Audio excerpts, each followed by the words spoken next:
Bueno, un saludo muy especial para todos. Qué alegría volvernos a encontrar. Ya es natural vernos por este medio. Y hoy quiero seguir con esta serie de conferencias, compartirles con otro personaje que sé que les va a encantar. Hoy vamos a ver un tópico distinto.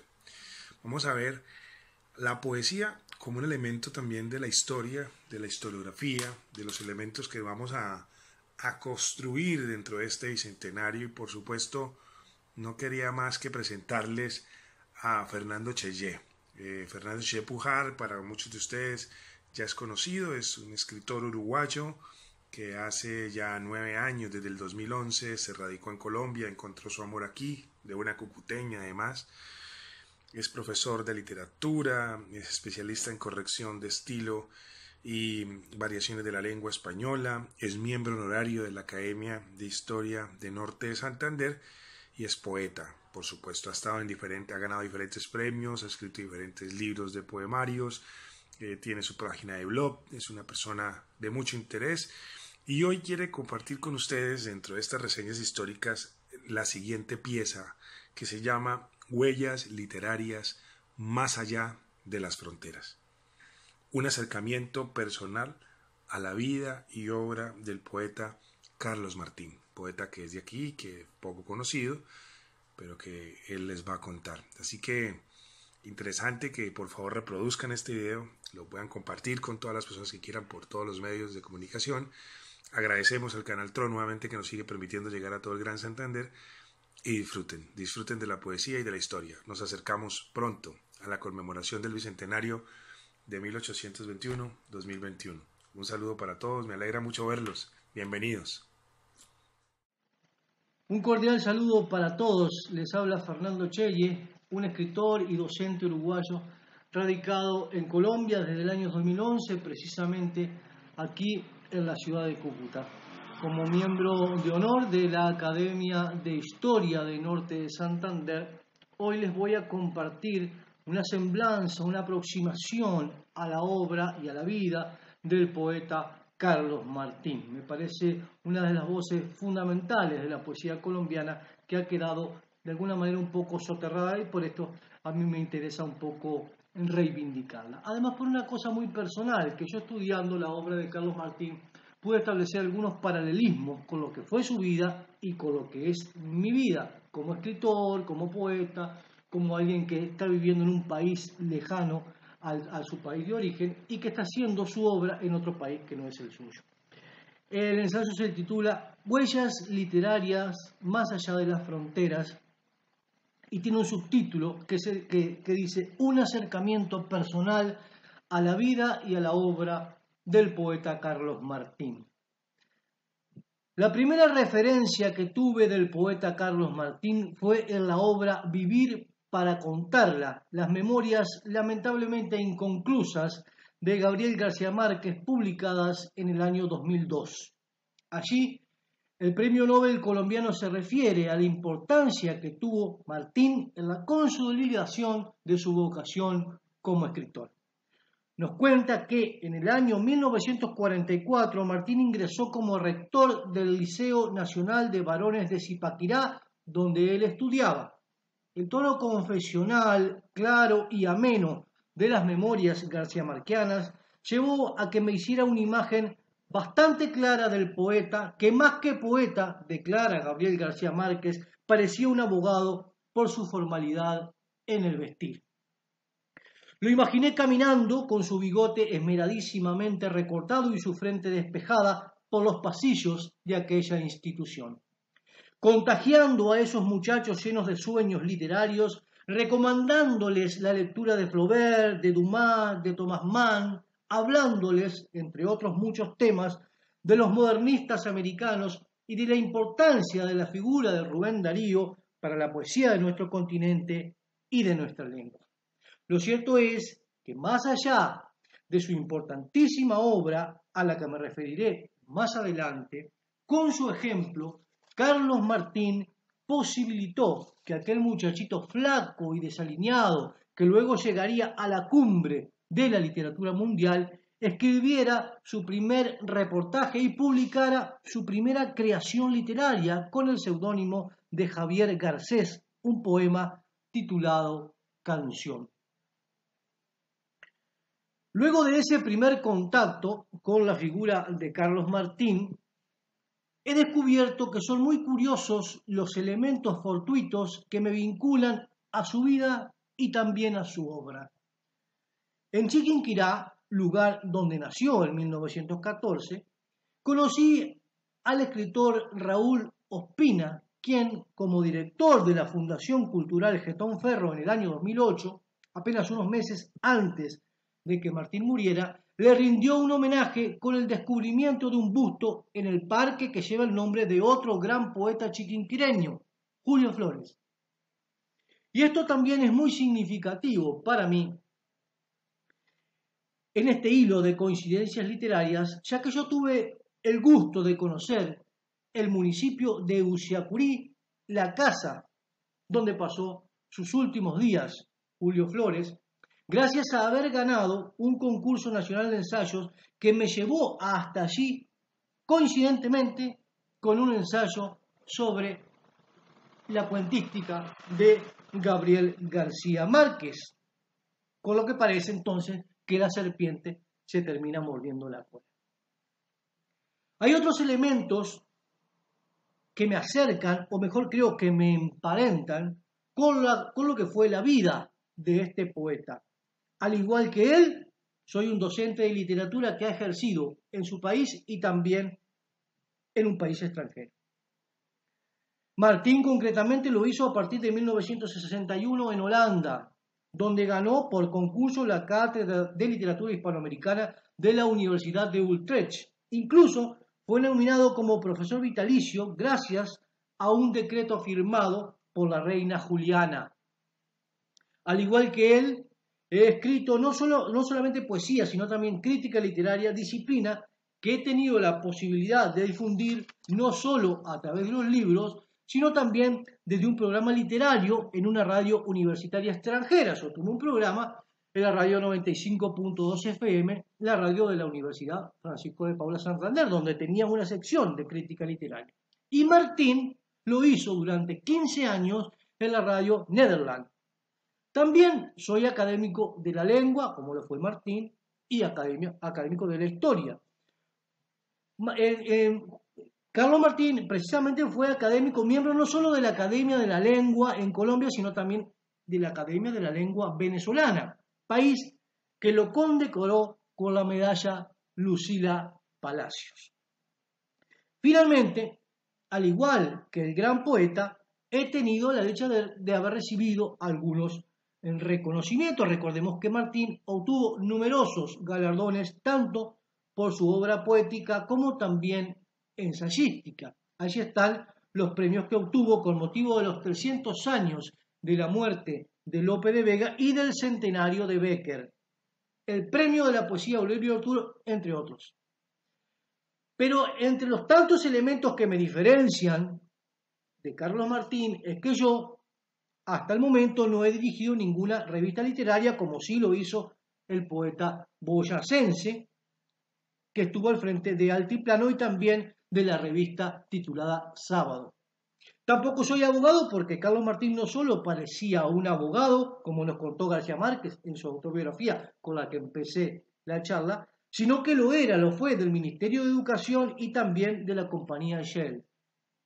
Pero bueno, la idea de este ensayo no es hablar de mí, simplemente me pareció importante mostrar los paralelismos de mi vida con la del poeta chiquinquireño, de manera que la referencia a lo anecdótico de mi persona sirviera para contar parte de su biografía de forma más novedosa.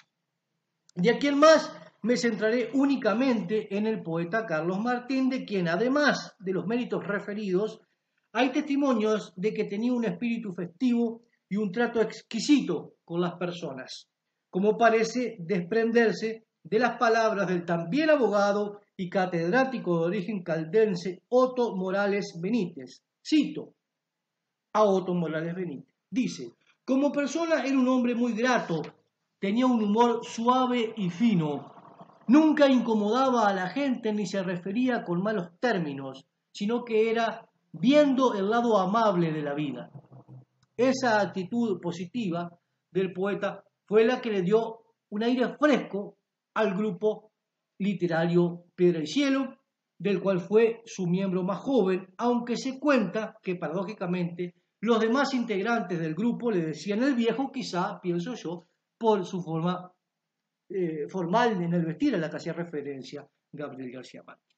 Entre los poetas más destacados de ese movimiento, del movimiento Piedra y Cielo, entre los poetas más destacados de ese movimiento lírico, bautizado de esa manera por el crítico literario Juan Lozano, por la cercanía estética que encontraba entre los miembros del grupo con la poesía de Juan Ramón Jiménez, autor del libro Piedra y Cielo, se encontraban Eduardo Carranza, Arturo Camacho Ramírez, Jorge Rojas, Antonio Llanos, Tomás Vargas Osorio, Gerardo Valencia, Darío Samper y Aurelio Arturo, otro gran poeta colombiano que en alguna oportunidad por ahí tendremos la oportunidad de hablar de él. Se trató de un grupo que tuvo su presencia literaria dentro de las letras colombianas, fundamentalmente entre las décadas del 30 y el 40. El poeta Carlos Martín, como señalé, fue el más joven del grupo, pero fue el último en fallecer. Su obra poética está compuesta por los siguientes libros: Territorio Amoroso, de 1939, Travesía Terrestre, 1943, Es la Hora, 1973, Epitafio de Piedra y Cielo y otros poemas, 1984, El Sonido del Hombre, 1986, Hacia el Último Asombro, 1991, Perdurable Fulgor, 1992, Habitante de Nuevo y Viejo Mundo, 1995, y la obra donde reúne su poesía, Vida en Amor y Poesía, de 1995.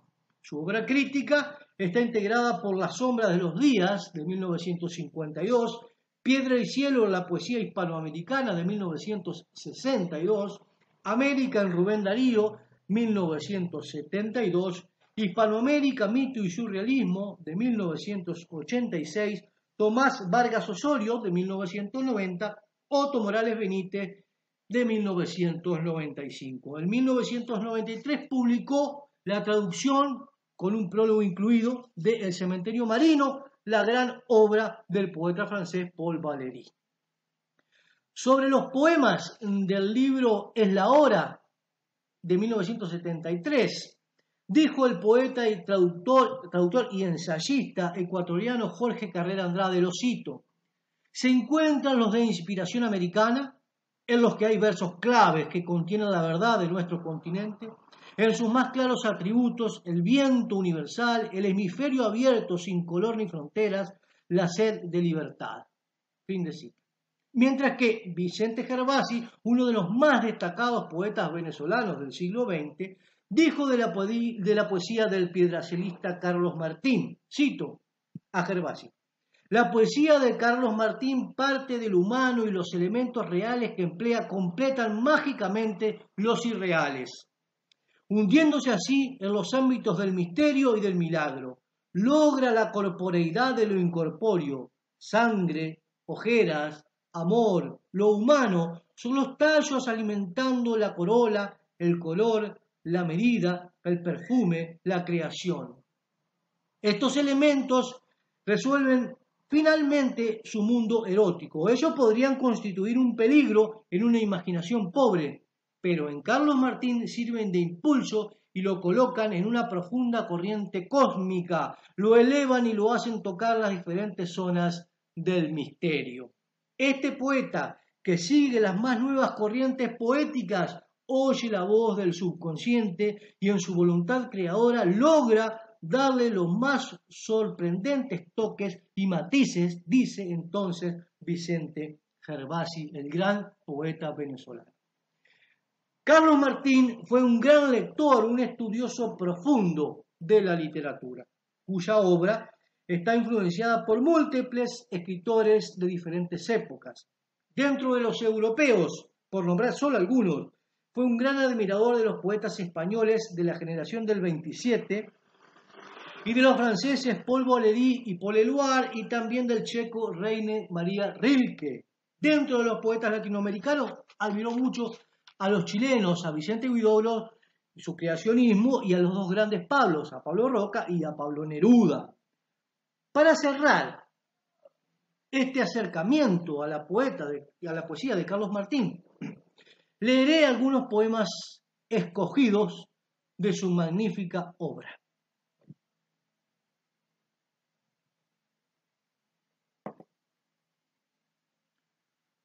Comenzaré por Biografía, un poema fundamental dentro de su obra, donde la voz poética recorre líricamente algunos momentos de la existencia. Es un texto que de alguna manera funciona como una poética porque resume las características fundamentales de la concepción de la poesía que tuvo Martín a lo largo de su carrera como poeta. Biografía. Yo decía la espuma con alondras tibias, veía deshojarse la rosa blanca del silencio y con manos de humo cogía uvas en el huerto. Maduraban los días y esperaba el secreto de los nidos. Crecían las palabras hasta la altura de mi corazón y reía sin olvidar la peligrosa edad de las manzanas. Pero el inmenso caracol donde golpea la vida con nudillos de sangre refugió en el alba las primeras palabras de los hombres. Sabía del nacimiento y de las flores y el vuelo de los pájaros, pero quise explicarme el llanto de los niños. Tenía las manos humedecidas de rocío, pero quise teñirlas de un silencio de violetas marinas. Sabía cómo una piedra rompe el sueño del estanque, pero quise despedazar mi sueño con un grito. Salté la tapia para esperar la lluvia. La vida estaba tendida a lo largo de la calle, con cabellera azul y frente de azar, pero también tenía una flor y una sonrisa de luto, unas alas tronchadas, unas manchas de sangre. Aún siento deseos de cambiar mis nubes por banderas, pero en la vida, sobre la vida, contra la misma. El color de la brisa, el temblor de la lluvia, la palabra contacto, el cuerpo de la música, la mujer como un ramo de flores en la arena, la tibia ternura de la espuma y los nidos, el roce transparente, los amigos celestes, la presencia del viento, el ala del crepúsculo, la soledad como una paloma dormida entre mis manos, los niños, de rocío con hambre, el encuentro de los hombres, el hallazgo de las flores y las frutas, el amor de la tierra, el horizonte y el mar. Sobre la arena el viento ha dibujado una figura en rosa o nieve. Un hombre como un pájaro se siente colores, deshoja la rosa blanca del silencio y rompe nota a nota el caracol marino. El segundo poema que leeré es el que se titula Voces de la Noche, y lo voy a hacer en segundo lugar porque de alguna manera está relacionado con el primero. Se trata de un texto profundamente existencial donde están presentes algunos de los temas fundamentales que se encuentran regados a lo largo de su obra, como por ejemplo la soledad, el misterio de la vida y la ternura.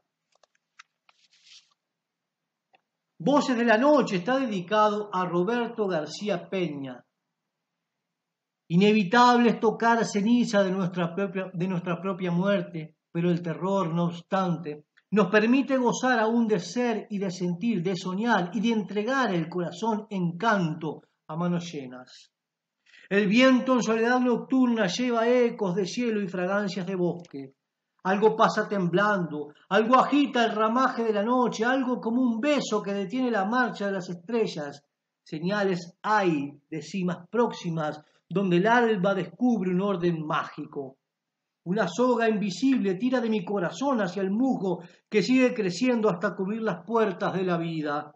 Entonces, transparente, la ternura refleja en luz distante la aldea de la infancia, la sombra adolescente bajo las ramas altas y jóvenes manzanos, la realidad tocando el hombro del sueño, los ojos del asombro frente al mundo. Entonces, la nostalgia y la fidelidad de las raíces ordenan el regreso hacia el origen. Cuando a la madre se pregunta qué está haciendo tan sola en medio del océano, cuando nos acompaña viajeros invisibles, conocidos de otros tiempos, familiares de faz no borrada del todo, amigas definitivamente ausentes detrás de un bello resplandor. Todos, todos amados y soñados en honda, cotidiana eternidad. En el silencio entonces arde un fuego intermitente, parecido al que alumbra en el fondo del mar. Continuaré la lectura poética con 3 sonetos que a lo personal me gustan muchísimo. El primero se titula Breve Historia, es un texto de profunda estirpe quevediana. Le sigue Armando inútilmente las palabras, un poema con toda la levedad y ensoñación de Gustavo Adolfo Bécquer. Y el tercero, La voz sobre el olvido, es un texto marcado por la ausencia, o si se quiere, por el dolor que genera la ausencia, otra temática también muy importante dentro de la obra del poeta. Breve historia. Vuelvo los ojos a la breve historia que alimenta mi sueño todavía. Torre en la niebla de la lejanía que contemplo entre ruinas ilusorias. No es justo que sustente la memoria tan débilmente lo que fuera un día, tanta furia de amor, tanta alegría, hoy convertida en polvo y en escoria. A veces, sin embargo, un latido de amor recorre el mundo si me empeño vanamente en huir de aquel olvido. A veces lo sepulto en un pequeño verso, pero regresa malherido, cayendo a tierra, tropezando en sueño. El segundo soneto se titula Armando inútilmente las palabras. La vida en horas el jornal me paga, monedas hay que en ilusiones sumo, y que el ayer va convirtiendo en humo sobre el mañana que engañoso halaga. Presuroso me abrazo a sombra vaga, y en lucha diaria y en cuidado sumo, en amores y penas me consumo, sabedor de que todo al fin naufraga. Y sabiendo que el corto viaje encierra tanta miseria, el mundo tan pequeño, con palabras de amor, armado en guerra, me defiendo del tiempo en vano empeño, como quien se despeña hacia la tierra de alto muro de su propio ensueño. El tercer poema del gran poeta Carlos Martín, el tercer soneto, se titula La voz sobre el olvido. Soy la oscura mitad de tu existencia, fruto de llanto abierto en la penumbra, alondra vegetal que se acostumbra a la rama con sangre de tu ausencia. Sombra de una memoria sin presencia bajo la noche que tu llanto alumbra, abierto corazón que no vislumbra su cielo derrumbado a tu sentencia. Colmena de ceniza, dispersado palomar de la nostalgia, voz tardía de nocturno rumor atribulado, fuego de soledad y de agonía, donde la muerte en su musgo helado cubre la rama de la ausencia fría. El quinto texto que he seleccionado para leer es, para mí, el mejor poema de Carlos Martín. Se titula Otoño. Se trata de un texto profundo, reflexivo y a su vez entusiasta, donde la grandeza del amor, otro tema fundamental, se sobrepone a la angustia, a las pequeñas muertes cotidianas. Palabras más o palabras menos, el poeta parece querer decir en este bello texto que solo el amor basta para vivir, basta para ser felices. Así que les leo con muchísimo gusto el poema Otoño. Arregla los papeles, es ya tiempo. No temas el rigor del invierno, aún hay fuego. Arde un rescoldo de amor y al fulgor de la tarde nacen aún los besos, los poemas. Después de todo, mira, no importa. Hemos vivido al borde cotidiano del asombro. Una mirada basta. La voz con que te nombro basta para olvidar la muerte y el olvido. ¿Para qué regresar en busca de la aldea natal? El tiempo pasa. Si abres la ventana de nuevo, nace el mundo. Déjame que te vea a la orilla del alma, real, mía, cercana. Somos hambre, penumbra, testimonio de seres, nada nos pertenece. Somos rumor profundo del prodigio que pasa. Escúchame, no esperes nada más. Mira, ama, despídete del mundo. Y ya nos vamos despidiendo también nosotros, y voy a leer, para cerrar esta serie de poemas de Carlos Martín, justamente un poema de conclusión, otro soneto que lleva por título precisamente Última Lección, donde con su voz clara y transparente el poeta reflexiona ante el inminente final. Última lección. Es tarde ya para aprender lecciones sobre este mundo, el más allá, la vida, la llegada a la tierra y la partida, la sinrazón de sueños y pasiones. Tarde para encontrar las soluciones al misterio de ser, a la honda herida de un delirio de amor, a la perdida fe en religiones, dioses y oraciones. Basta con recordar que el tiempo es breve para volver atrás. Cualquier asunto sin solución en vida es algo leve, que poco importa cuando estamos juntos al cierto abismo, cuando el hombre debe empezar a pensar qué es ser difunto. Solo me resta agradecerles a la Academia de Historia de Norte de Santander esta posibilidad que me dio de compartir a un gran poeta colombiano como es Carlos Martín. Y porque desde esta dirección de la Academia no solamente se apunta a recorrer la historia como un montón de fechas, sino a ver a las manifestaciones artísticas como algo fundamental dentro de la historia, yo quise hoy traerles la poesía de Carlos Martín. Con muchísimo gusto me despido de todos ustedes. Les habló Fernando Cheli.